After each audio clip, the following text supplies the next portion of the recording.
Ja Muhameda znam iz školskih dana ovdje. Vi ste u školu išli smo? Jeste.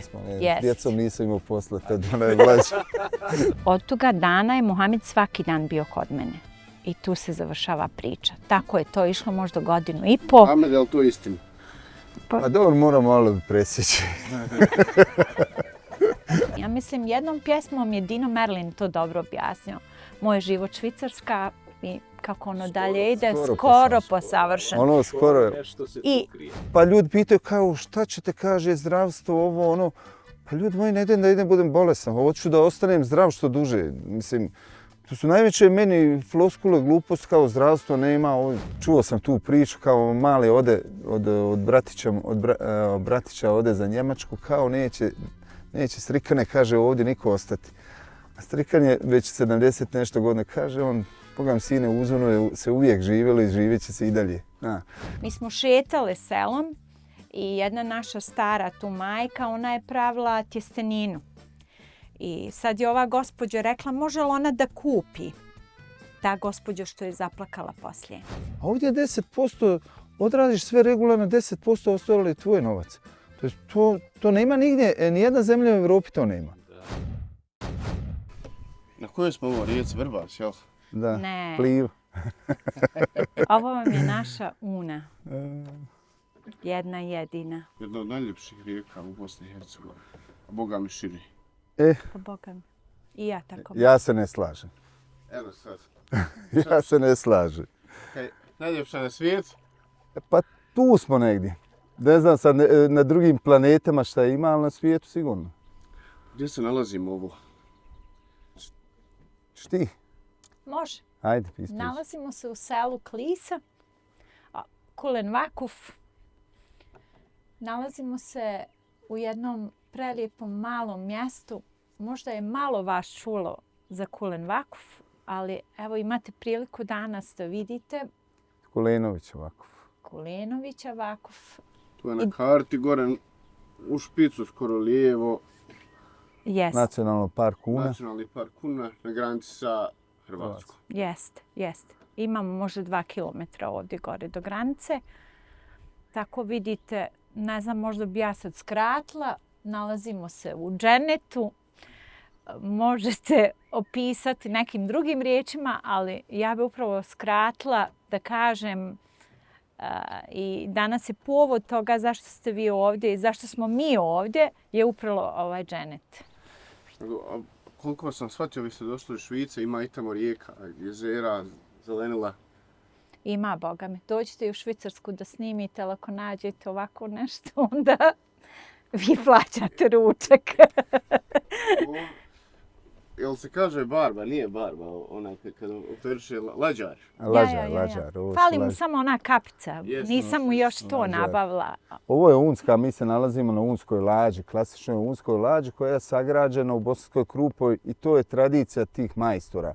Imaju bihačke lađe, imaju dole novske lađe, bosanske nove, ali one nisu kao ove. Ovdje pogotovo ta familija Bužinkić, koja je sad i moja familija, oni su tu sačuvali tu tradiciju ovih lađa, jer ona ima dušu. Nama su neki nudili, kaže, uzmite one limene, uzmite one, šta ja znam, to vam duže traje, ali nema duše. Nema. Pošto Una ima dušu, ima svoje, ona je živa, onda njoj pripada ova drvena lađa. Imali smo prošle godine jednu interesantnu priču. Ovdje su nam bili gosti iz Luksemburga, čovjek vezan za ovu lađu. Doktor 60. godina, žena, prosvjetni radnik, situirani, vidite da su oni bili sa kamperom tu kod nas. I ovako 2 dana bilo loše i sad ćemo mi njih rakočiti na vožnju jednu lađu. I mi njih izvedemo, ja u stvari sjedem sa njim, provozam i napravimo turu, 1,5 sata vremena. Oni su cijelo vrijeme snimali. I on meni kaže na kraju, kaže, a vjerojatno su prošli svijeta, kaže, ja nikad ljepšu vožnju sa čamca nisam doživio. Tako. Iznenađujuće mirna rijeka ovdje. Ovdje je mirna. Ona je poznata po raftingu, po divnim brzacima. Pa to je Una. Una je jedinstvena, zato što Una od svog izvora je uvijek različita. Ona ima znači tu i brzake planinska je, da kažemo, pa onda dolazi na ovaj period gdje je ona totalno mira, pitoma, a onda dođete dole kanjon, veliki slapovi, pa onda se smiri u Bihaću, ade slapovi mali, onda ulazi u kanjon prema Bosanskoj Krupi, koji je isto jedinstven kanjon u svijetu, pa onda dolazi u Krupu, razlijeva se puno tih malih ada, otočića koji su sad stvarno lijepo povezani mostovima gdje bi svakom preporučio da se vrati u Bosansku Krupu, da prošetaju. Pa onda ide do Bosanske otoke i tako nastavlja, onda dole prema Kostajnici gdje u Dubici ulijeva se u Savu. Definitivno takva rijeka Drina, evo sad smo bili na Drini, prolazna Drina je moćna. Ona je sa vodnim kapacitetom, ali ne možemo. Nužno poštovanje svima sa Drine koji je vole i ja je cijenim, poštujem, ali neretko isto posebna, ali pohladna je, dobro i uništena. Pa ste se vi ovdje neđe rodili, pa vam je ovo... Pa mi smo sa Une, oboje sa Une, odrasli pokraj Une. Rođeni? Ja sam malo niže, 10 km u Bosanskoj otoci. Supruga je u Bosanskoj Krupi kao općina Bosanska Krupa. Srednju školu završili u Bosanskoj Krupi. Sa 18 godina sam ja otišao, znači, pošto su roditelji bili u Švicarskoj, već živjeli su od 72. u stvari, otac je, što je malo na svjetar, 72. Otac iz Austrije došao u Švicarsku, poslije mati je otišla, tako da sam ja odrastao, tako i ona slično odrasla kod nane i dede, dida i majke, kako se kaže kod nas u Ukrajini. I tako smo mi, poslije srednje škole, ja sam otišao prije, pošto sam ja stariji, u Švicarsku i tu je počela ta 86. ta priča, Švicarsku sam poznao već kao dijete, već sa 10 godina odlazio sam kod roditelja na ljetnom raspustu. To je neka, nije bilo nepoznato, ali sam doživio neki kulturni šok kad sam došao iz srednje škole gdje sam, bili smo u Bosanskoj Krupoj, tu je bilo 10 kafića, da kažemo, gdje se omladna maksimalno do 30 godina okupljala. I onda dođem u Švicarsku, dođem u gradić, taj koji je veličine kao Bihać, ti vidiš da tu nema ni jednog kafića gdje je omladna, da je to omladna po kafanama koji oni stari. I onda nam je to mi je prvo bilo šta je mi smo tad slušali stranu muziku. Ja sam došao u Levisicama iz Bosne, bivše Jugoslavije, u Švicarsku. To je tamo nije bilo nešto aman zaman zastupljeno. I onda trebaš se prilagoditi, trebaš ući u taj neki svijet, nemaš sad nazad, sad se... Uči jezik, najbitnije za adaptaciju jezik, što prije da savladaš. To je to neki način, imao sam i sreće da sam morao brzo da naučim jezik i onda čovjek se prilagodi, ali uvijek smo bili u kontaktu sa našim, hajde da kažemo, zemljacima, bilo te omladne. I onda prođe taj period, dođe period rata, koji smo svi preživjeli, doživjeli na svoj način. Taj period je nešto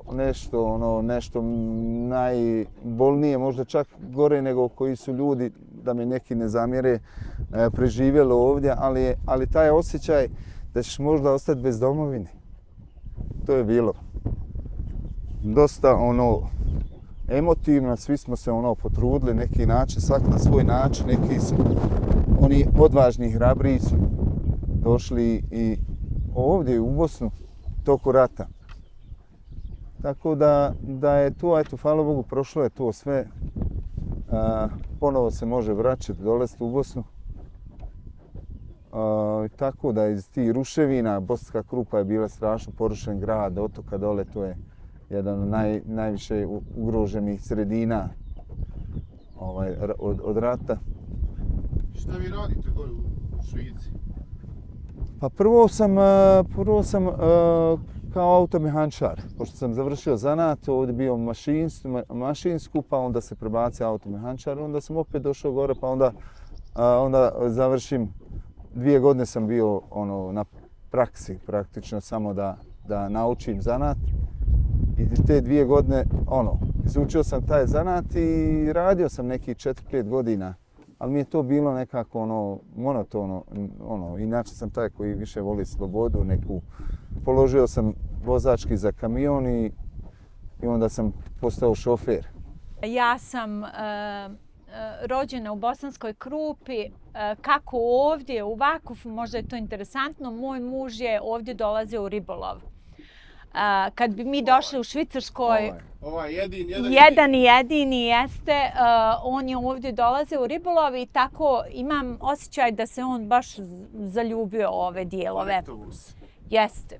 I jedne prilike je došao kući i kaže, ja ako bi igdje volio da živim, to je ovo gore područje Kolen Vakufa. Rekao, hajde, ufatila ga neka kriza, pravo da vam kažem. Rekao, pa to će proći i ja njega saslušam. Dan, 2, 5, uvijek ista priča. I kažem ja njemu, pa nisam ni ja ovo nekako bila tu, možda samo do Štrbačkog buka. Idem ja s tobom da vidim. I mi smo stvarno došli ovdje u ovo mjesto i želio je, njemu je to bilo svesno da mi pokaže sada ovu parcelu upravo na kojoj mi živimo. I ja sam pogledala stvarno nešto sve zapušteno, ružno, rekao šta je ovome čovjeku zaraslo. Kad smo prišli dvorištu i kad sam vidjela onu, znači sa ove obale, tu nećete vjerovati, kao neki čarobni štapić da me u glavu pogodio. I ja kažem njemu, pa kako si ti ovo našao? Pa kaže, znaš otkad ja to tražim? Rekao, stvarno je prelijepo. Ali haj razmislit ćemo, rekao. Kaže, on ima tu možda i na prodaju. Tako da smo mi došli ovdje, našli te ljude i kupili smo ovu parcelu. I ovdje, evo, već smo 3 godine živimo stvarno sretno. Nakon koliko godina u Švici? Nakon 32 godine. I znači imam gore 37. i djecu. Ja, moj muž 37. 32 godine, imamo i djecu i unučad gore u Švicarskoj i vjerujte da oni svako svoje ferije isto provode ovdje i to nam je nekako bio i cilj i da zadržimo upravo taj naš mentalitet, znate, malo se gubimo svi. I malo su nam neke se i vrijednosti poljuljale, tako da je nama bio cilj da naši unuci i dalje zadrže ono što mi imamo. Ne mislim materijalno, da me neko ne shvati pogrešno, nego upravo da zadržimo ovaj majrak, rahatluk, ljepotu, dženet. To. Ovdje ja se borim, ja sam koncentrisan sa vodom. Borim se sa vodom. Kapetan broda. Kapetan ovdje, ja se nadam da ćemo Mi ćemo isplaviti ako Bog da, evo. Isplaviti ako Bog da. Znaš šta, u životu... ne bude, ali da Bog da. Da, ako Bog da, inšallah. U životu ja sam naučio da čovjek treba da živi snove. I da vjeruje u svoje snove i da uporan bude, da ih sanja i on se ostvari. Jeste. Poznajete Muhameda?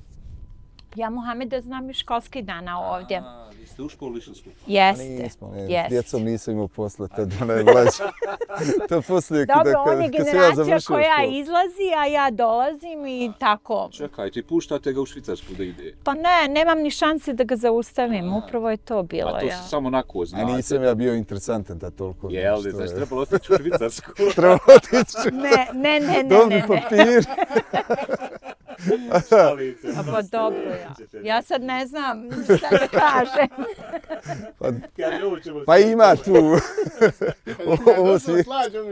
Mislim, znate kako. Sam shvatio, generacija niste? Ne, 4 godine. Ispričat ću ja vama kratko to upoznati. Znači, mi se upoznajemo tu. Muhamed je došao iz vojske i mi smo se nekako upoznali, ali ja sam imala rodicu u Švicarskoj, ona je živjela u Bazelu i tog ljeta ja slučajno idem kod nje i nekako, šta ja znam, dolazim iz tog Bazela nakon mjesec dana i srećem Muhameda. I on priča isto da on živi u Švicarskoj i mi se tako nekako... A ne baš doći do riječi od nje. Ne, mislim, ja sam trgovac, volim da pričam i on je, mislim da je pao na to, čisto na tu priču. A i činjenica da ste ipak i vi bili u Švicarskoj možda. Da. Pa Ona se počela sad je ta hvali sa priča. Švicarskom, ono kao Ja, bile. gdje ste bili u Švicarskoj, on kaže pa i ja živim tamo ovamo i tako smo nekako... Ma ne, ona mene pita, gdje si ti, ono, pa rekao, evo mi, gdje si ti, rekao. Bosanski tipič. Pa da, to... Šta ima, Pa da. kod tebe, jel? I tu se upoznajete, ono bliže, jel? tu se bliže upoznajemo, jeste, on se vraća za Švicarsku, a moja mama i moj očuh su živjeli u Austriji. I znači ja završetkom srednje škole, moja mama pokušava mene da vodi u Austriju. To su još ta dobra mirna vremena, 91. I međutim, meni to stvarno, moj san je uvijek bio da imam neki butik, da radim to što volim. I onda sam ja razmišljala, hajde dobro, otiću ja da ispunjam želju, ali ja se vraćam kući. I stvarno, ja sam odradila tamo neku tu sezonu, jer sam bila već punoljetna. I znači, moja mama nakon 4 mjeseca kaže meni moraš zbog papira da ostaneš. Ja njoj kažem, ne, ja se vraćam kući. I ušparala sam nešto i para i to je bio moj san, znate. Ja mislim sad od ta 4 mjeseca i to malo parica, taj moj butik ima da oživi, to je to. Međutim, dešavaju se ta vremena da se zatvaraju granice već. I onda kad sam shvatila da više nema povratka, da ne mogu da se vratim, a moja majka je još živjela, moja nana, mamina mama koja je mene hranila, ona je bila još tu. Tako da sam ja ostala jedno vrijeme u Austriji, pa sam otišla za Beč kod Ajđe. Isto 6 mjeseci sam bila u Beču i upravo tad u tom periodu kada ste sami nekako izgubljeni, imala sam taj broj od Muhameda, eto da skratimo. I onda sam ga nazvala... WhatsApp, Facebook, ali... Ne, telefon. Dobro. I imala sam taj broj i onda sam ga nazvala, rekao kao gdje si ti, tako ja sam u Beču. Kaže on meni, ja dolazim u Beč. Kažem ja njam, ne možeš bola meni jako dađe i ujne, to su ljudi stariji, mislim, sramota je, znate. Ali to već ozbiljan signal. I međutim ja kažem, doću ja gore, to vam je taj grad Bregenz gdje je moja mama živjela na tromeđi Švicarske, Njemačke i Austrije, znači to vam je I tu je Muhamed živio blizu, međutim ja ne znam da je to samo 60 km. Ja. I tako ja dolazim i vjerujte od tog prvog dana, znači kad sam ja došla, od toga dana je Muhamed svaki dan bio kod mene. I tu se završava priča. Tako je to išlo možda 1.5 godina. Muhamed, je li to istina? Pa dobro, moram malo presjeći. Ali to je tu. Stvarno, mora biti istina. To je... Postavljam, iz tog poznanstva je dalje se razvila vaša veza u vidu braka i nastavljate živjeti u Švicarskoj, jel? Da. Tad smo 92. Ja kažem, to je nekako nas je to pratilo, možda od 92. taj neki odluke, čovjek mora donositi odluke u životu, biti spreman da ih donosi. Tad je moj otac imao tu neku kuražu da donese odluku da gradi kuću u Švicarskoj. Mi se uzeli, on je to nama praktično iza leđa uradio, pa će nas u tu priču uvući, svakako je to isplanirao. Ali u tom periodu je to bilo strašno puno novca. Mislim, koji stranci pravi kuću? Hipoteka je visoka. Nije sad problem za novac, problem je kamata koju vi morate plaćati. Do 7% je bilo. Sad ljudi kupuju stanove, kuće gdje imaju 1% kamate. Znači, evo sad to ti je samo neka ogromna razlika. Znači, morate dobro plaćati da otplaćujete kamatu plus nešto duga što morate. Ali otac dovoljno dugo bio u Švicarskoj. Ali on je bio, založio tu svoje, jer jednostavno se razočarao, vidio je da je kuća stradala u Bosni i šta ja znam, taj on je uvijek neki bio koji... A ovdje vam je već, imate informaciju u Bosni? Jeste, dobili smo video i vidjeli smo stvarno već je to, ta stradanja, znači Bosanska Krupa, otoka. Podijeljeno. Jest. Una je granica i u otoci i šta ja znam, i rušenje, bombardovanje svakodnevno. ono, Ja, vi ne znate kako će to završiti. ne znamo kako to je to neko za Upravo taj iz tih emocija. period upravo, najgori ja. što kaže onda čovjek sagradit će tu i kuću, hvala Bogu to se sve riješilo poslije, ali taj strah da ne ostaneš bez domovine. Bez obzira koliko mi bili negdje dobro i integrirani u društvo i uspješni, strašno puno naših ljudi, ali mislim da i čak te treće generacije, četvrte, imamo primjere da osjećaju Bosnu kao svoju domovinu. I kako vam funkcioniše taj život? Organizujete se sada u Švicarskoj gore? Šta radite? Pa ono, to je sad... Uzeli ste se vi? Da. Ne, mi smo definitivno baš te 92. recimo njegov otac se odlučio za tu kuću, mi sebi pravimo isto stan u toj kući, dolaze nam i djeca, naš sin Kenan je rođen 93. Alma 95. znači osnivamo svoju porodicu. Sve ide jednim tokom i shvatate, nakon ti 4-5 godina mi dolazimo kući i... U Bosnu? Jeste, Dakle, prvi put. dolazite, Jeste. 96. ja mislim. 96. Im je potpisan Dayton skoro. Roditelji su prije došli malo, Jest, jer to je sve jest. porušeno bilo da napravi bilo kakav ambijent da se može doći. Ja mislim, upravo to vam je, vi možete imati sve, možete biti vam negdje i prelijepo i ljepše nego ovdje. Ali mislim da imamo svi u sebi taj genetski kod, da nemate ono što vama fali. Ja mislim, jednom pjesmom je Dino Merlin to dobro objasnio. Moj život Švicarska i kako ono dalje ide, skoro po savršen. Ono skoro je. Nešto se tu krije. I upravo to, te zemlje su savršene. Mislim, mi možemo... Vi djeca se školuju gore, vi biznis. Tačno. Pa mi smo radili ono, mada nema Ja ništa. radim kao trgovac, Ona radi radim 20 godina u jednoj firmi, mislim, dobro plaćeno, nije ništa. Tako nema potrebe da ja sama otvaram, mislim da sam se zadovoljila sa tim nečim. A Mohamed je lokalni šofer u našem, znači, mjestu i sve ide... Autobusom, regionalna linija tu. Jeste. Sve ide nekim... Kako do automehaničara? Prvo sam bio automehaničar, pa sam to... I onda kad su vidjeli da sve zna, hajde da ga još... Čistije ruke. Uglavnom, vama život funkcioniše lijepo, djeca se školuju gore, jel? Koliko imate djece? Dvoje djece. sine, kćerku. Sin je već kao mlad, već krenuo, talentovan bio za fudbal, tako da je on već sa nekih 14 godina je u akademiji bio otišao nam je od kuće praktično u Sangalenu, dole bio je 5-6 godina tu, kao profesionalac, hajde da kažemo, znači. A kćerka je završila redovno zanat školu i ona je hajde da kažemo, ona se mlado se... u Švicarskoj ne nedostaje bez obzira. Da, to svakako. Recite vi meni, pored super organizovanog života u Švicarskoj, kad vi počinjete razmišljati da se ipak vratite u domovinu?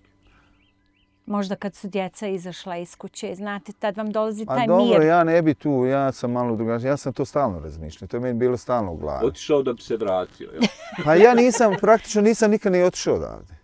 Ja sam uvijek bio tu, mi smo dolazili sa djecom 4-5 puta godišnje. Djeca, prvo što je bilo tad, ja ispričam, sad odemo u Sarajevo, pa mi smo se, kad smo dolazili u Sarajevo, stanemo pred vijećnicu. Znači, parkiraš se pred vijećnicu, znači nije bilo nikakvih zabrana, nije bilo gužve, moglo se tu parkirati. Danas moraš dobro tražiti parking gdje ćeš stati. Tako da su naša djeca upoznala vrlo brzo i Sarajevo i Mostar. Imamo prijatelje dobre u Mostaru. Ovom prilikom da pozdravim Ibru u Veložu, da se ne sekira, da ćemo biti... Biće sve dobro, ja. Biće toga svega. I kaže mi, oni su tad zavoljeli tu, pogotovo ovdje ovaj naš kraj.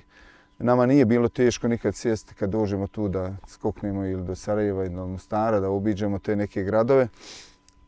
I oni su to već imali, taj duh bosanski već usađen u sebi. Vidjeli su fine stvari ove države, ovog prostora, da kažem. I tako da je to išlo neko svojim tokom. A ja sam uvijek sam ja plan, neko uvijek... Vi ste čekali penziju u Švicarskoj pa da se vrati. Znači čovjek treba da uči iz tuđih grešaka. To je najbolje. Ako ja sam vidio našim starijima, eto sad da me neki ne prepoznaju, da se ne prepoznaju u toj priči, kao ja ću kad odem u penziju, pa ću ja onda, to ću ja tad, tako to. I onda ja vidim, on otišao u penziju, nema od toga ništa. Znači to je, ja sam rekao, pa to nama ne treba. Zašto ja sad čekam da ću živjeti nekada kad više ne mogu da živim? Ne mogu. Nisi više ni zdravstveno i nemaš ni energiju, ni motivaciju. Tako da je to bio onaj, hajde da kažemo, plan već polako šta bi mogli. I ovo se sad dešava, šta ja znam, Bosna postaje interesantna. Koje godine vi odlučujete, već aktivno tražite neki rješenje ili realizaciju vašeg nekog plana koji ste imali? Šta ste razmatrali, da otvorite automatičarsku radnju? Ne, bio uvijek, nije bio uvijek neki plan, hajde da kažem, tu nešto sa turizmom, naš, ribolov je ovdje strašno dobar ovdje, rijeke. I to smatrali se da tu ima potencijala, ko što se sad i vidi da je to potencijal veliki. I to je sad bio možda, hajde da kažemo, zadnjih 5-6 godina prije ovoga dolaska taj konkretan plan. Ali se tražilo rješenje šta možemo. Uvijek sam, moj je bio san jednostavno da se budim pokraj Une. I to je jednostavno, meni je trebalo 20 godina da se odmaknem od Une, možda i više od 20, i da dođem jedne prilike, znači ostavim auto da se opere, odem na mlin, taj mi zovemo mlin, restoran jedan, u Otoci, tamo su ade slapovi i sad ja gledam, voda teče sa one strane, sa ove strane, sa ovo. Mislim da vam ne hvalim više Une, dovoljno da kažem Una, već vam je jasno. I onda ja shvatim, pa ljudi, ja ovo nisam vidio do sada u životu. A ja sam tu plivao, odrastao na ome. I onda sam shvatio stvarno da je to najljepša rijeka na svijetu. Bili smo i u Americi, bili smo... Nema nje takve. Ona je jedinstvena i tako se i zove. I onda kažem, zašto bi ja tražio sreću negdje drugo kad imamo ovdje odakle sam. I tad dolazi ona je znala mene sprečavati kad ja pričam Švicarcima, Una, gdje je mu lakše? Ma nemoj, pusti me da pričam. Ne, imate to je jednostavno najljepša rijeka i definitivno. I onda... Dobar salesman. Jeste. Ali je to stvarnost. I nama fali te više samopouzdanja, vjeruju u sebe, vjeruju u svoje. A nekad je potrebno da izađemo iz svoje zemlje, da vidimo, ne spoznamo neke stvari, da slažete se. Ja se slažem s tim. Mene zanima, je li Una bila dovoljna da spoji tu želju za povratkom između vas dvoje, ili se Muhammed morao malo potruditi da uvjeri Merimu da ostavi Švicarsku? Pa bilo kompromisi u životu uvijek, kompromis. Kako se zove danas ovo gdje smo ovdje? Pa vidite, to je taj kompromis, vidite. Kako iz ugla Merime izgleda ta ideja o povratku, definitivno povratku u Bosni i Hercegovini? U Maryland.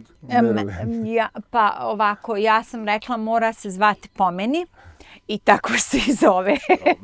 Skromno, ali istinito. A dobro, nije baš tako bilo, ali... Nije, hoćemo ispričati kako. Ispričat ćemo istinu. Hajde, nek se... Hajmo to da je to jedan romantični gest od strane Muhameda bio, jel? Jeste. Ne, meni se svidio naziv, svakom slučaju. Meni se svidio, ali definitivno... Definitivno, možda ja se zaljubljujem dolazeći ovdje i provodeći vrijeme s njim. Znači, stvarno ja, kao svaka majka, imam djecu, imam već 3 unučadi i ja sam vezana za djecu, gdje su genetski muški možda malo manje. I u svakom slučaju, on bi odmah da krećemo, da spakujemo kofere, bavit ćemo se, evo, ko što vidite, malo turizmom i znači živit ćemo do te penzije, tako malo.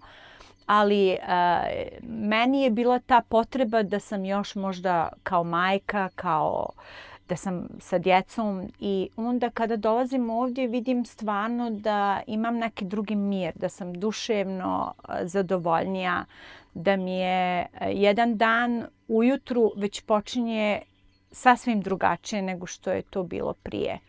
Znači... Izvine, da te prekinem, ta odluka, ja sam rekao njoj tada, slušaj, imamo mi 2 opcije, možemo ostati čekati do penzije.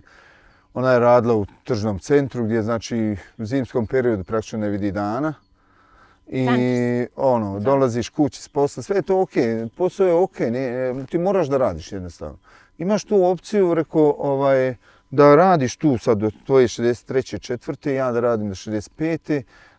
I da svaki dan nam ovo se dešava isto, da kukaš kako ti je krive ti se kosti, od neprirodnog svjetlosti, šta ja znam. A ja da vozam ja sam to nazvao žuti kontejner, taj autobus, da ja vozim i da se okrećem u krug jer to smisao reko života. Ja imam plan da nam bude ljepše i da se osjećamo zdravije, bolje.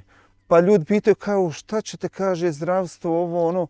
Pa ljudi moji, ne idem da idem budem bolestan, hoću da ostanem zdrav što duže. Mislim, to su najveće meni floskule, glupost kao zdravstvo nema, doktora pun svijet. Ne daj Bože da ti trebaju. Mislim, mi imamo i pozitivne primjera. Muhamed može to da ispriča sa gostima ovdje koji su dolazili nama. Mi nismo znali da je ta gospođa doktorica sama bila, dok jednostavno nije se dogodio to slučaj. Moj muž je bio upravo u toj situaciji, može ispričati. Sa klad turom, vodili smo i tu se desila jedna nezgoda gdje nismo bili sigurni, ona se prevrnula, da li je sad polomljeno, šta nije. Došla je hitna iz Bihaća, momci koji pričaju engleski perfektno. Sve su to, ono što ja znam, koliko se razumijem, odradili profesionalno. Odvezli se u Bihać, mi smo u bolnici kantonalnu. Mi smo došli ja sam došao direktno za njom, za hitnom. Gore, tamo su dočekali doktori, odmah su je uzeli na rentgen, ustikali. Ta doktorica koja je rentgen joj očitala, priča perfektno engleski. Znači, a ona je sama doktorica, znači... Ali to niste znali? Nismo znali. Kada želite pokloniti više od poklona, Rahatluk set za kahvu donosi duh tradicije u moderno doba. Dostava širom Evrope. Naručite sada putem www.rahatluk.shop. I onda dolazimo vas opet malo uplašena kao, a CT, da, kaže, vi ćete ići na CT. I oni nje odvedu na CT, drugi doktor, isto engleski priča, mlađi doktor, kaže, imate, kaže, jedan pršlje napuknut, daćemo vam, kaže, korset, ćemo vam napraviti, vi možete što se nas tiče već izaći, to nije za operaciju. Totalno stručno i profesionalno, gdje sam ja, a ona priča o bihaćkim bolnicama, ne valja nam to je uvijek onaj crnjak koji ide jedan za drugim, ja doživim totalno nešto drugo. I oni kažu, gospođo, to će vam biti, mi ćemo napraviti račun nešto oko 250 eura. Ja sad gledam, koliko bi to bi bilo 5-6 hiljada franaka u Švicarskoj, minimalno.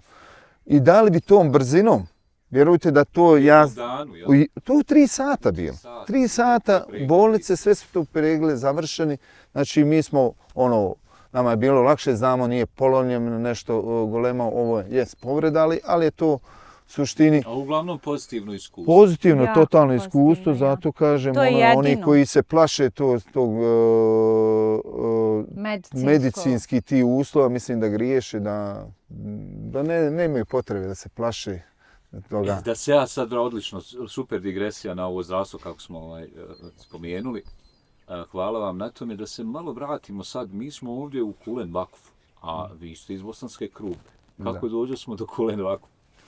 Pa tu nas to mene upitaju, u stvari Klisa. Kaže, otkud ti u Klisi? Kaže, jel ti žena iz Klise? Pa nije, rekao, žena mi iz Krupne. Pa šta ćeš, kaže, tu? Pa tu je, kaže, svi su napustali. Pa eto, ja gledam drugim očima. To je ono što sam ja, trebalo mi 20 godina da se odmaknem pa da spoznam određene ljepote. Mislim da mi moramo ovdje učiti, ljudi ne trebaju ni odlaziti, trebaju samo naučiti gledati. Ili možda da odu malo, ali... A neka odu malo, neka osjete.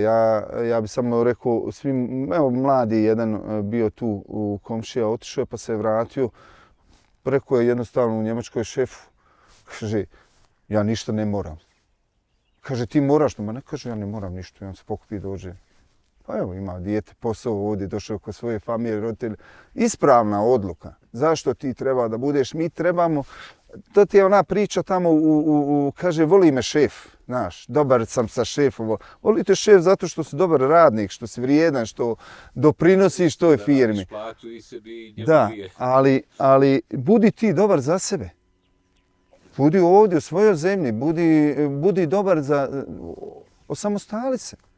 Pa ćeš vidjeti da će ti bolje biti nego onaj šef gore što te u Njemačkoj ili šta ja znam u Švicarskoj poštuje. Ja sam bio u mom 10 godina, mogu slobodno reći, među 3 najbolja šofera. Nikad nisam zarezao autobus. I dao mu otkaz godinu dana prije da zna da napuštam, jer nema šofera. I 6 mjeseci mu dajem otkaz, dovoljno 2 mjeseca, da je siguran da ću ja otići. Nemoj me, i on mene moli da ostanem preko ljeta, da ostanem, eto, znaš.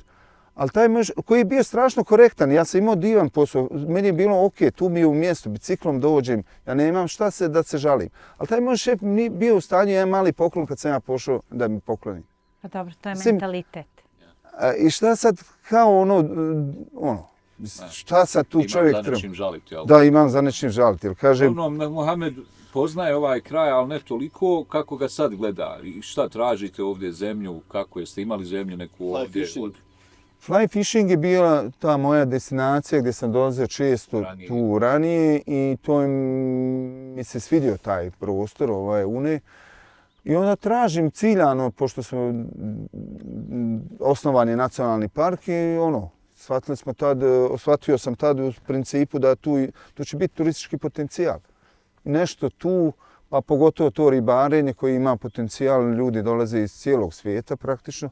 Hajde da mi nešto krenemo u tu priču, da nađemo smještaj, napravimo smještaj za goste, da se pobrinemo oko gostiju i tako te.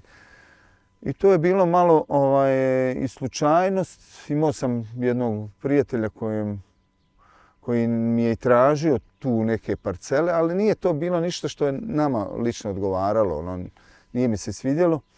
I da bi ja sam tu prošao sa ovim jednim ribarom, nije nešto riba radila i onda hajde da vidim šta ima u klisi dole.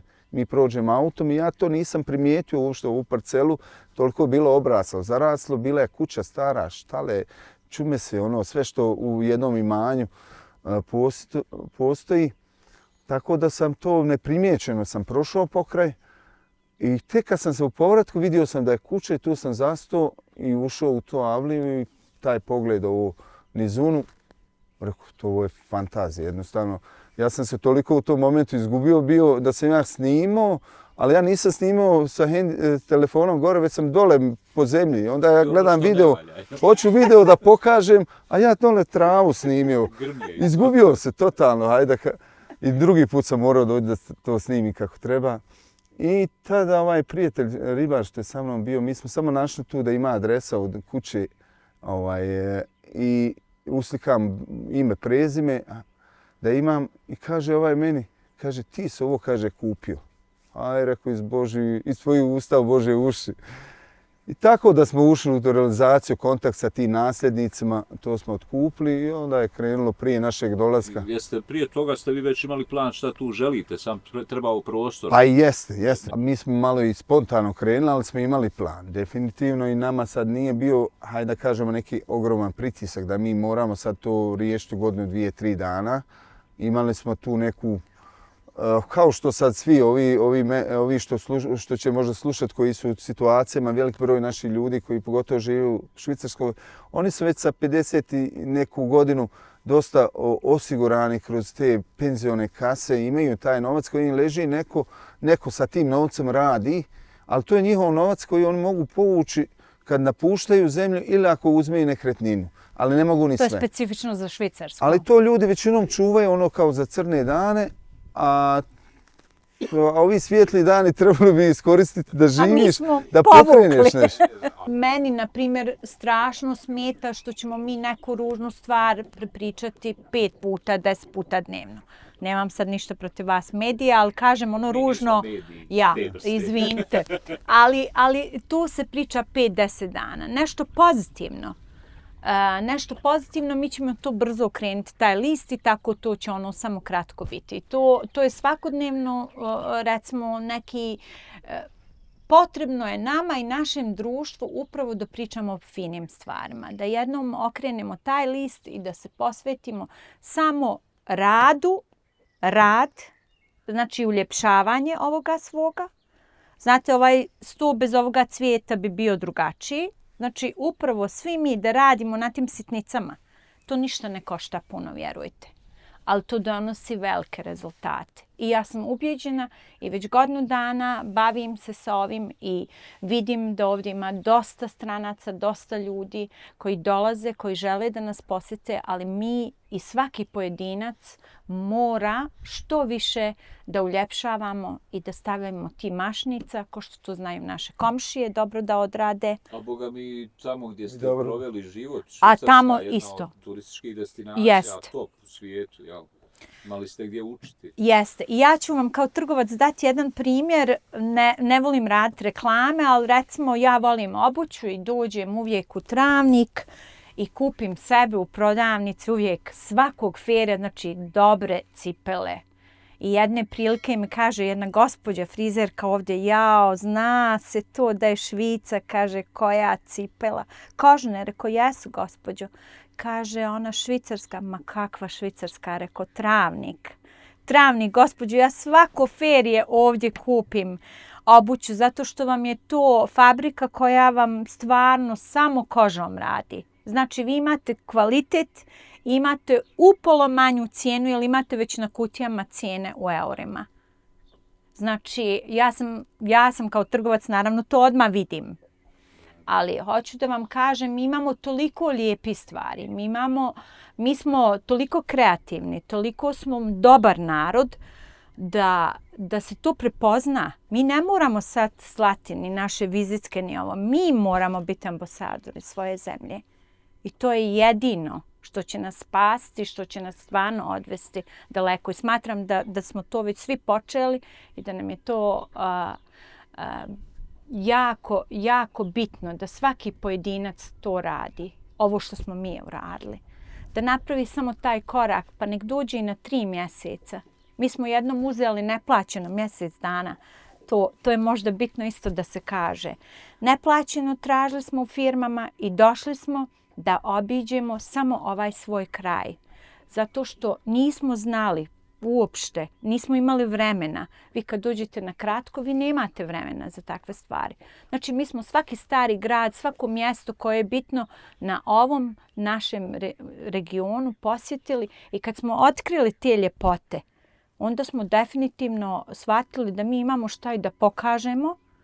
Pa mi ovdje imamo na prostoru Unsko-Sanskog kantona, znači 35 starih utvrda, građevina, gradova. Da.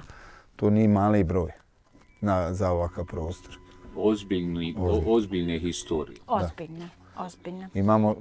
Možemo pričati, znači, mnogo dalje od srednjeg vijeka ovdje. Znači, o tim Japodima, o tom periodu kad su civilizacije nastajale su. Pa logično, jedan mi ovdje stariji komšija, čuo sam tu priču kao mali ode od bratića ode za Njemačku, kao neće Strikane, kaže, ovdje niko ostati. A Strikan je već 70 nešto godina, kaže on, pogam sine, u Uzunu se uvijek živjelo i živjet će se i dalje. I to jest, u dolinama rijeka civilizacije su nastajale i postojale se. I sad možda je ovaj period koji malo ljudi su se odmakli, ali ja vjerujem vrlo brzo. Možda mi možemo utjecati na to ko će živjeti u Uzunu. To je ono. Ja sad često govorim ljudima, morate shvatiti da nam se može desiti da dođu ljudi, pokupuju, vi ovo ste obezvrijednili. Vi to, šta će me, kaže, ima zemlje koliko hoćeš, šta će, kaže, sa njom. A ode tamo na zapad, prvi ja, pa svi drugi kaže imam ja kao nešto tamo. Ja kažem samo reci mi šta imaš, koliko imaš hipoteka i duga i koliko imaš kvadrata da staneš na njega, grunda kažeš ovo je 1/1 moje, da ovako protapčeš malo. Gdje mi to sad objasni? Pa onda se svi zamisli da imaš, znači. A ti imaš ovdje zemlje svoje babovine, imaš svoju avlu, imaš svoju kuću, ali to nije normalno. To u svijetu nije normalno i vi to smatrate da je to nevrijedno. To je strašno vrijedno. I to je bogatstvo koje mi svi, velika većina ovdje posjeduje. I to ljudi moraju da nauče da vrijednuju više, a ne samo tamo je nešto u onaj stan što je iznajmio 50 kvadrata, njemu je tamo nešto sad kao ljepše ćemo biti. U Švicarskoj kažu pokušane su sve te livade gore. Pa država plaća da onome seljaku, seljaci su najbogatiji ljudi. A što mi ne možemo ovdje pokrenuti taj ekološki turizam, zdravu hranu, jer mi imamo sačuvanu prirodu. To je naša ogromna prednost. Znači, država može subvencionirati ljudi koji hoće da se bave poljoprivredom, stočarstvom. Danas je cijena mesa u Bosni dosta na zavidnom nivou. Pa i povrće i sve to, znači može se to prodati. I ljudi plaćaju, a mi to možemo sutra nešto i kvalitetno izvesti. Zašto ne? Zato što je to zdrava hrana, što je to... Što smo nadomak evo Europske Da, unije, samo tačno. par kilometara odavde, jel? Smo u Schengenu, maltene 2-3 km već ulazimo u Schengen. Znači, kako god da bilo, kad će biti to, kad će Bosna ući u Europsku uniju, mi moramo sad ubrzano raditi. Pojedince, sad, teško je našoj državi ovako kako je sa ovim uređenjem i očekivati da ona napravi ogroman progres, ali mislim da možemo mi pojedino napraviti veliki progres. Mi možemo natjerati državu da radi. A to možemo kad... Ja sam poručio svima onima koji su sad tamo, možda će gledati i vidjeti, da se nemaju čega plašiti, oni mogu bolje živjeti, definitivno opuštenije, zdravije, biti svoji na svome. Pa radiš tamo neki posao, pa i ovdje ga moraš raditi. Ako se zanatlije, radit ćeš taj zanat i ovdje isto pristojno zaraditi za standard ovoga života, da živiš dobro. I sad kažem, pitaju me šta ti fali, ne znam šta mi fali, ljudi moji. Ne fali mi ništa, ostavio sam kuću 200 metara od golf igrališta, turističko mjesto, sve lijepo, predivno. Mene skoro je nazvao jedan bivši komšija, tamo on je znači Sandžaklija, psihijatar, radi u Švicarskoj, kaže o meni, komšo moj, kaže, daj mi reci koje su to pare da ti dođeš da se vratiš. Rekao, ti znaš vrlo dobro odgovor, ne trebam ti reći. Da, kaže, sloboda je, ne ima cijene.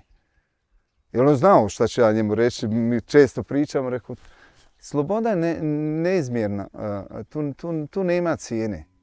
Sad odabiram da ti danas živiš ovako, da imam vrijeme za svakoga, da sjedem i da živim, pa čovjek i da radi, to treba da radi, ali mi tu slobodu nismo imali tamo. Bili smo u sistemu, moramo sve to isplanirati, dovesti sebe i onda smo... Vidim ja od mojih prijatelja koji nama dođu ovdje, oni se malo opuste, ali oni su uvijek u glavi je moram se vratiti, moram ovo, čeka me to. I to je razumljivo, isti sam takav bio. Ali ja im kažem šta ja znam, neki kažu imam djecu, unučad. Pa dole napravi ambijent za svoje unučade u Bosni. Je sin, kad smo kod djece. A pa on je specifikum, mi kažem to isto jedan... U fudbalu. Ma on je to, kad je on je lakše mogao biti danas da igra u Bundesligi nego ovo što sad radi, što je ostvario. To ću vam ispričati. Znači, bio je fudbaler i onda je to pukao, bacio sa 21 godinu.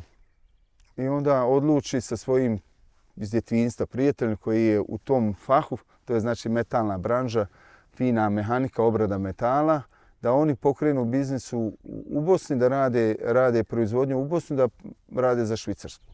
Bravo. Meni je taj plan Znači, bio on se odmah. vratio u Bosnu. Pa njega su više poznavali u Bosanskoj Krupi nego mene. Ja kad dođem, ja sam rođen, ja dođem i pričam sa ljudima, a ti se kaže kao Kenanov otac. Da, ja sam rekao. Jer on je efektivno, skoro 5 godina je konstantno bio tu, roditelji su moji tu bili.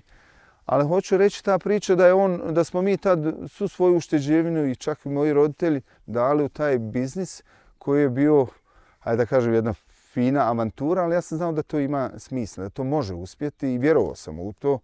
I on zna da je, sad i nje ovdje, ja sam nju skoro odveo u tu halu gdje sad danas radi 35 radnika, gdje je proizvodnja kompletna. Ja njoj kažem, jesi ti ovo vjerovali da može da se desi? Nije. Ja sam vjerovao u to.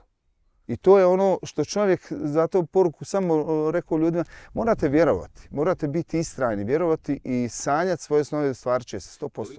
Mi smo maksimum od 24 godine dali puno para da on krene u biznis. Dobro. Ali eto, Dovoljno. znači sama ta jedna, sa te dvije mašine, to su CNC mašine koje su visoka tehnologija, znači ona je najmanje 150.000 eura. i gdje je drugo popratno što sve treba. Mislim, i to su ono, financije koje te, ono, hajde da kažem, može zavesti u crno, ali on je shvatio tad, valjalo mu je fudbal, znao je, u fudbala je odustao i tu je napravio grešku, ovdje nije mogao odustati. Jednostavno, ovo je mnogo teže bila, ali je istrajao. To će on nama, ako Bog da, ispričati u Rahatle.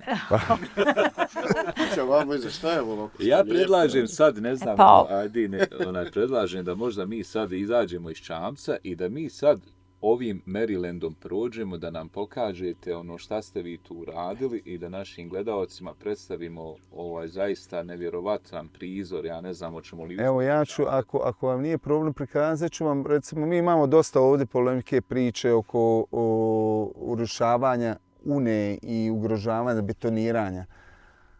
Mi smo uspjeli svoju obalu obezbijediti, učvrstiti, ali ovo je ruševno. Bez jednog praktično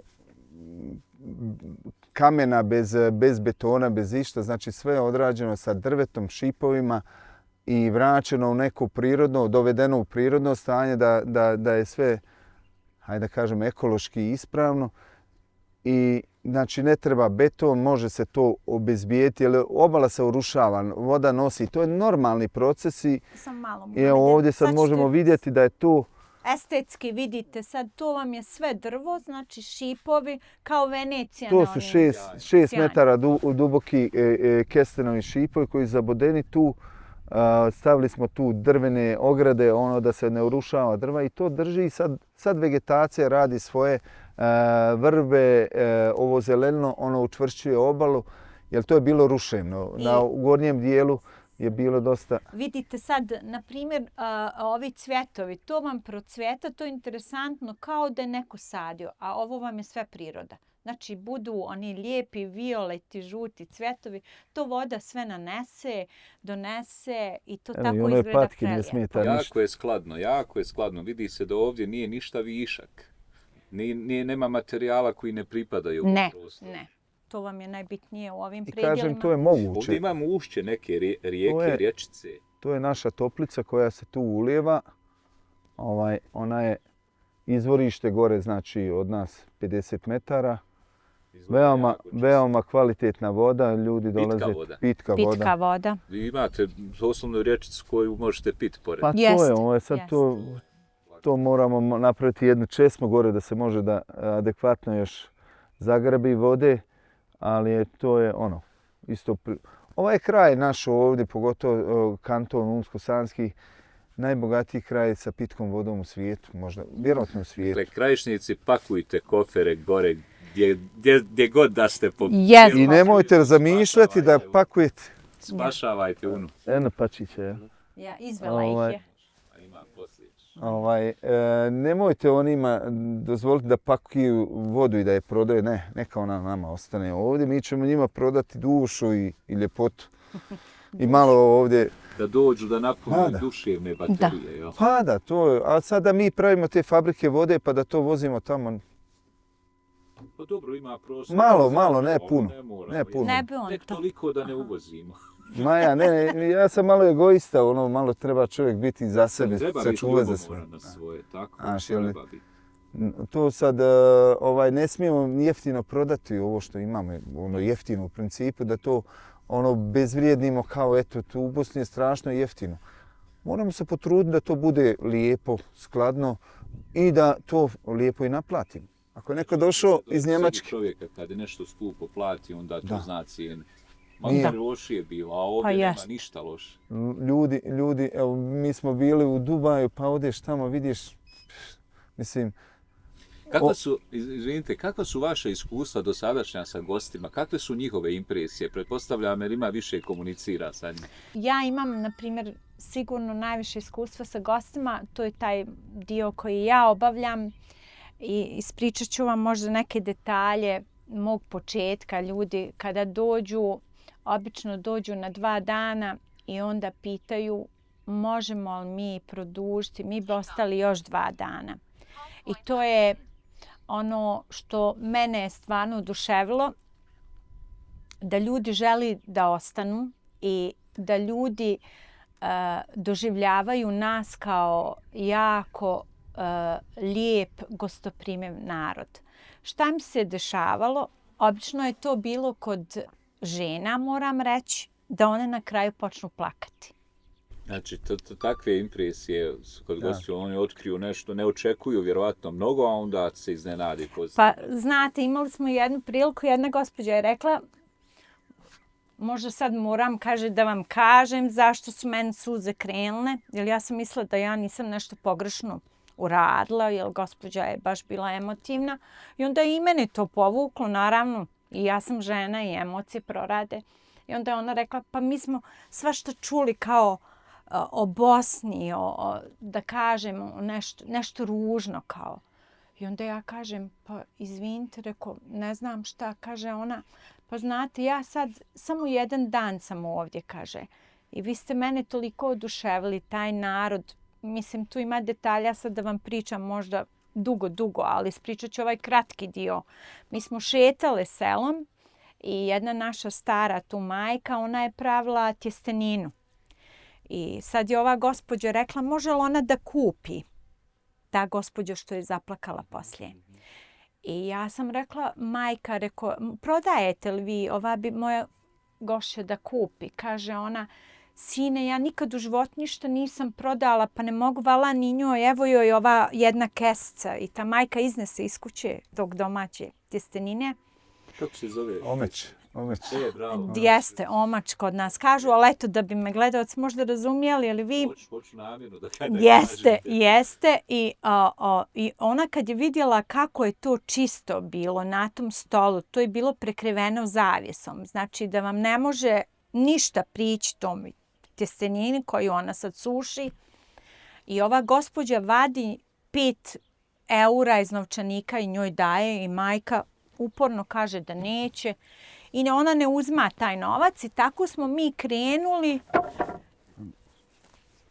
I onda je ova gospođa zaplakala. I onda je rekla, ovo ja još nikad nisam doživjela u svom životu. I za mene, shvatate, za mene su to bile i sada kad pričam neke jake emocije. Da smo mi, znači, taj narod mi dijelimo, dajemo, a ne očekivamo upravo ništa. To vam je ono što je zapad. On očekiva toliko puno od vas, a malo vam daje. Ono što mora, to ste u pravu. A mi uvijek dajemo. I upravo to je to što ljudi doživljavaju možda, ili ti naši gosti kod nas. Mi damo iz sebe, iz svoje vrijeme. I upravo mi je to bitno ako smo se i vratili to da budemo baš pravi ambasador naše zemlje. Ima li tog potencijala ovdje u nekim raznim oblastima, možda ne samo u turizmu? Pa u principu svim sferama imate potencijale. Znači gdje god zakopate možete nešto raditi. Znači sad svak se može da nađe u onome što njega ispunjava, a tu može da radi. U principu, hajde da kažemo, nama fali svakom ćošku nešto. Od ugostiteljstva, od poljoprivrede, od zanatstva, znači sve što vi radite dobro, samo radite kvalitetno. Ja vjerujem ovdje mogu svi dobro da žive i to vrlo dobro da žive ako se posvete tom profesionalno, zadaju se u principu, moramo baterijami, zadaju se u to i onda to neće biti rezultat, neće zastati, 100%. Odakle su najviše odakle vam dolaze gosti? Možda mi imamo najviše. Praktično iz cijelog svijeta smo imali gosti. Ali možda sad da izdvojim stvarno iz Holandije ljude i iz Njemačke. No, i stvarno, da kažemo, od Australije, Kine, imali smo Kineza jednog. Kad se upitaš otkud ti sad, kod tebe posla vam. Sa ruksakom. Čudan je taj sad internet svijet koji omogućava da vam bilo ko se javi, dođe, rezerviše. Jeste. Tako da je to, mislim, potencijalan ogroman. Sad mi pričamo sad o turizmu, ali vjerujte, sad ovdje u ovom malom mjestu da se ljudi odluče da pokrene manje biznise, manju proizvodnju neku. Toliko, samo moraju biti spremni da ulaze u taj jer koliko god se pričalo, šta ja znam, Bosna ovako, Ali mislim da je Bosna veoma interesantna, ne mislim, to je činjenica da je potencijalna za privredu, potencijala za razvoj privrede, jer ovdje imate najmanji porez na dobit. Ja skoro pričam sa rođakom koji u Sloveniji ima firmu, kao 20% poreza na dobit, ako izvozi iz firme iznosiš taj novac još 20%. To je praktično 40% koji ti moraš dati državi. A ovdje 10%, odradiš sve regularno, 10% ostalo je tvoj novac. To nema nigdje, nijedna zemlja u Europi to nema.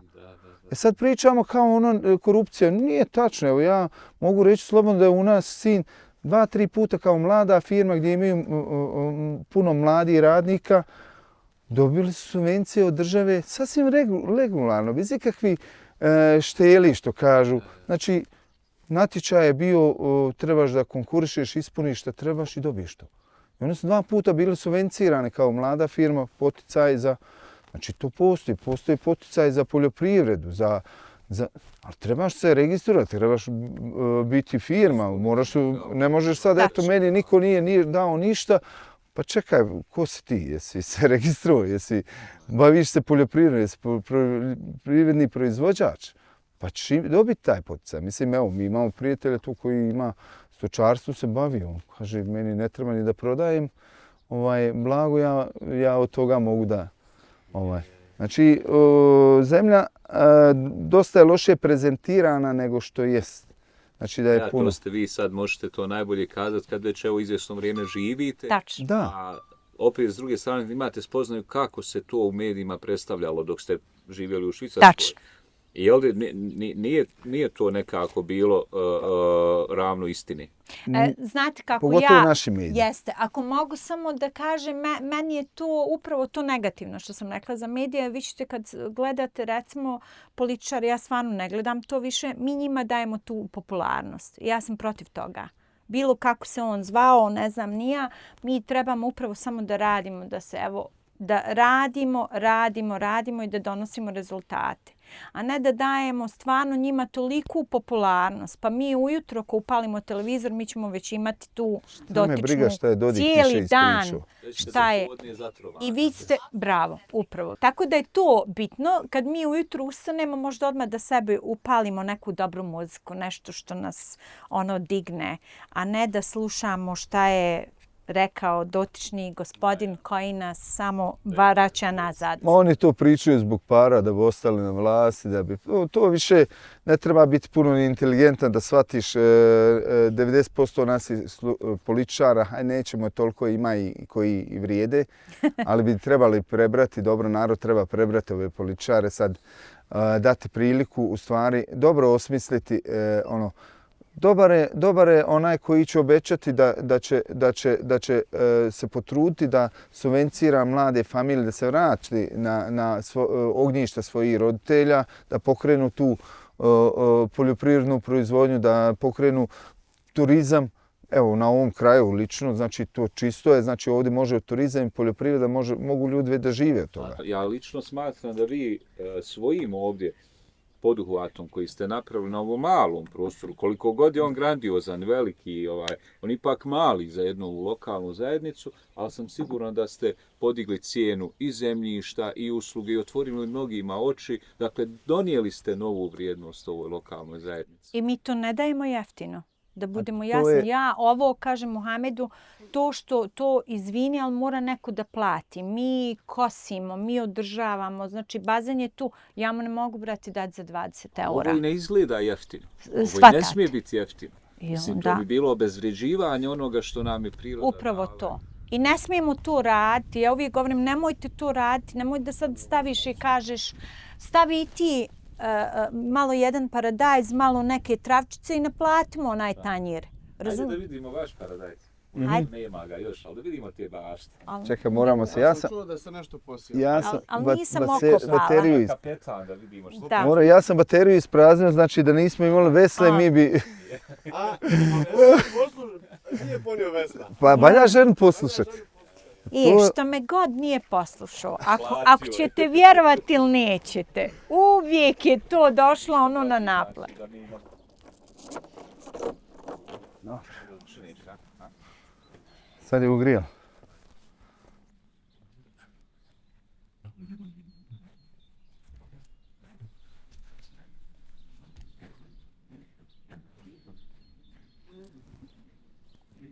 Vidiš, rodile. Maryland više. Ovo sam jabuku Evo. posadio kad mi se zadnja unuka rodila. Evo. Neila. Imamo svakom unuče po jednu. A moramo vratiti se na onu kad je ona pričala ime, Una Maryland, mi smo sad tamo otišli. Moram da kažem, to je naš prijatelj jedan, Semir, rodom iz Jajca. Dolazeći, pa smo mi bili smo tu, nismo još to dali ni ime, naziv. Pa je bilo svaki različite imena i onda je on sam rekao, pa kaže nek se zove Maryland, kaže. I to tako se primilo. Postavljam kome se najviše svidjela. On je kum imena. Tako da Jeste. pozdravimo Semira. Je. To je njegova bila ideja, ali to primila se u svakom slučaju. Šta vi ovdje sve nudite nekome kad vas pronađe na internetu, na Bookingu? Šta može da pronađe? Mislim, vidimo različite. Znači, imamo igralište, neko bazen, šta ono tamo na točkovima? Ono je mobilni apartman, znači ljudi imaju unutra kuhinju, dnevni boravak, spavaću sobu, WC, tuš, znači sve kao u jednom apartmanu. I tu su na jednom malo izdvojenom mjestu ušće ove naše toplice, imaju molove, mogu, naravno mi nudimo ovdje osim vožnje lađe, imamo kanue, kajake, rafting se isto ovdje dosta popularan, to imamo u mjestu raftere koji to rade. Imamo kvad ture koje organizujemo. Imamo naš bazen Tu je koji normalno nudimo. bazen, ono je dječje igralište da imaju Jest. djece. Normalno sobe su tu za goste. Tu ponuda je bila na početku doručak da imaju gosti. I onda smo vidjeli da traže ljudi i večeret, jer jednostavno ne možeš i oskudno je u mjestu ili su gužve velike, onda smo počeli tu da ponudimo i tako u večere, navečer sa ribu, sa roštilja, tu imamo tako. Upravo hoću da pitam kakav si na ribi. Pa dobro, mogao bi probat. Red bi bio. Mogao bi probat. To je strašno puno posla bilo, ja sad sam skoro gledao neke slike kad smo to uzeli, pa kad sam onda sam se uhvatim za glavu, rekao, ne znam da li bi sad imao hrabrost da krenem u to, ali rezultat je tu definitivno. I onda je čovjek i zadovoljan i inspirisan sa... Kako ste obaveze podijelili? Šta je čiji posao? Ovdje stvarno zaista sve izgleda besprijekorno. Ali... Kako smo mi to podijelili? Pa ovako, Muhamed sad odrađiva ove fizičke Znači, i u kuhinji, i sobe ako treba čistiti. Da. Šefca je tu da nadzire i da kaže gdje je još to. Nadzorni organ. Ne, ja sam onaj kreativni. Ja samo kažem ako negdje nešto još fali pa dodam, uđem, provjerim to, šalimo se. Mislim, mi to podijelimo, vi vidite koliko je ovdje zemlje, treba ovo održavati. Muhamed to obavezno kosi, radi. Ja se brinem oko sveg drugog i imam u pomoć naravno još 2 gospođe koje dođu da mi pomognu. Sve u svemu podijelimo to dobro, snašli smo se nekako, pa vidjet ćemo. Neka se posvađa. Eno neki je tamo luk virim. Pa nemoj to mi je prva godina. Jesi lepo pala? Nikad nije motike uzela u ruke, nikad nema pojma od toga da se razumijemo.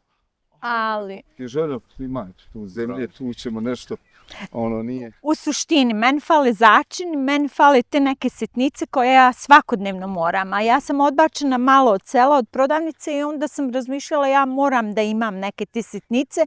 Upravo je to bio cilj i onda vidjet ćete rezultat, nešto je ove godine baš i uspjelo, pa nadam se, ako Bog da će iduće godine moja bašta biti malo veća. Vratit ćemo, vidjet ćemo. Bujrum. To sam kopavalo. Znači 250 šipova smo tu. Vidite to od početka, ja. Čitava obala je Ovo je bilo sve potkopano, ovo je bilo strašno. Ovdje je bila obala i to je bilo čak u pitanju, znači ovo po katastru je odnešeno, obala je odnešena 3 metra tamo. Znači, vidite, to voda uvijek nosi. Bile.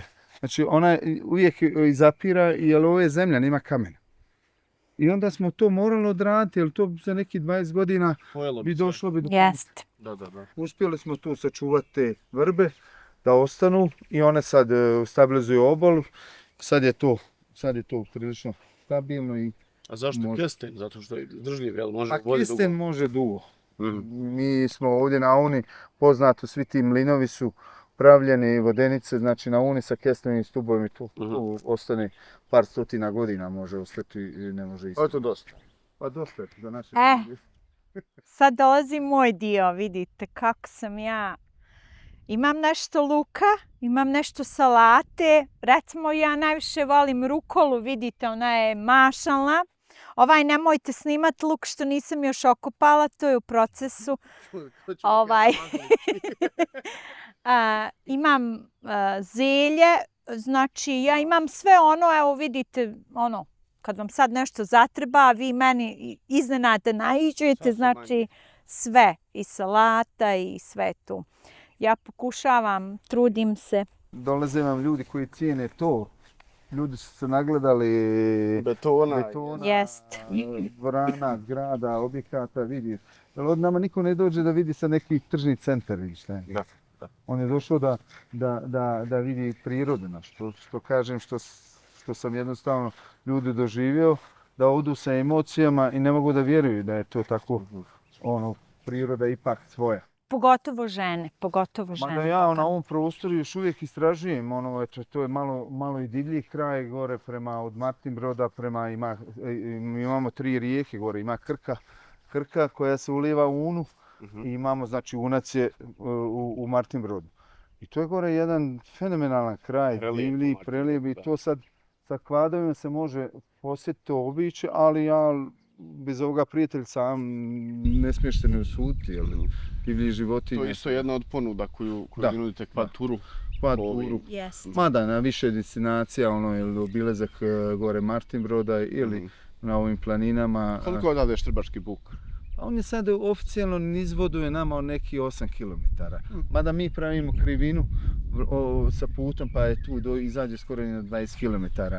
Ali gore Martinbrod je 10 km odavde. Znači to je sve, mi smo na nekoj sredini ovdje između ta dvije destinacije. Martinbrod je posebno mjesto.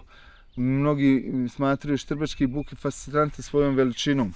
A Martinbrod je ogroman potencijal i to ovom prilikom možda nadležne pozvao da se pobrinu o tom mjestu, da aktiviraju. To mjesto ima mnogo veći potencijal, mnogi to znaju, koji turistički, jer to je selo na slapovima. I tu se može napraviti priča slična Plitvičkim jezerima. Ja sam skonto ove seljane ovdje, koji su to lopovi namazanici. Koga god dođeš, svi mi samo mačka. A nama dali mačke. Ja mačku. I svi dolaze kod nas. Na sjelu. I onda ti imaš, odjednom ja imam 5-6 mačića, pa stalno se izborim da je odranim pa i podijeli. A ja kogod dođe kaže moj mačak. Pa rekao, gdje taj mačak ide? Rekao, kod koga on ide na sjelo? Rekao, dajte alimentaciju ovdje.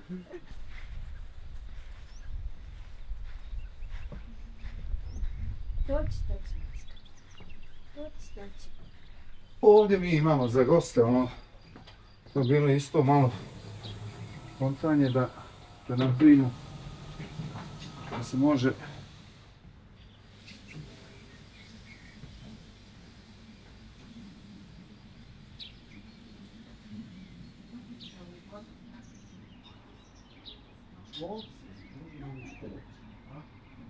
Recenzije su picobello.